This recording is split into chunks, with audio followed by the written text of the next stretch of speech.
ልጆችና ህፃናት ለሰብአዊ አስተውሎት መጭበርበር ተጋላጭ ናቸው ተባለ። ርዕሰ ሊቃነ ጳጳሳት ሊዮ 14ኛ ልጆችና ህፃናት በጣም በቀላሉ ለሰብአዊ አስተውሎት ኤአይ መጭበርበር ተጋላጭ ናቸው አሉ። ለአካለ መጠን ያልደረሱ ልጆችን ክብር መጠበቅ ለፖሊሲዎች ብቻ የሚተው ጉዳይ አይደለም፣ የዲጂታል ትምህርት እገዛም የሚፈልግ ነው ሲሉ ርዕሰ ሊቃነ ጳጳሳቱ ባሳለፍነው ሐሙስ የልጆችና የወጣቶች ክብር በሰብአዊ አስተውሎት ዘመን በሚል ርዕስ በተዘጋጀው ኮንፈረንስ ላይ አጽንኦት ሰጥተዋል። አሁን በትምህርት በመዝናኛና በአጠቃላይ የዕለት ተዕለት ኑሯችን ሰብአዊ አስተውሎት እንዴት ህይወታችንን እየለወጠው እንደሆነ የጠቆሙት ርዕሰ ሊቃነ ጳጳሳቱ ይህ ጉዳይ ለአካለ መጠን ያልደረሱ ህጻናትን ክብር ከመጠበቅ አንጻር የሥነ ምግባር ጥያቄ ይዞብን ሊመጣ ይገባል ብለዋል።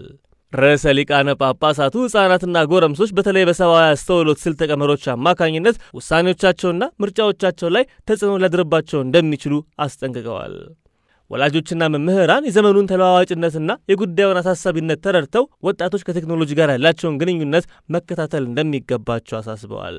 መንግስታትና ዓለም አቀፍ ድርጅቶች በዚህ የሰብአዊ አስተውሎት ዘመን ለአካለ መጠን ያልደረሱ ልጆችን ክብር የሚጠብቁ ፖሊሲዎችን የመንደፍና የመተግበር ኃላፊነት አለባቸው ሲሉ ኃላፊነቱ የወላጆችና የመምህራን ብቻ እንዳልሆነም ጠቁመዋል። ዘገባው የቫቲካን ኒውስ ነው።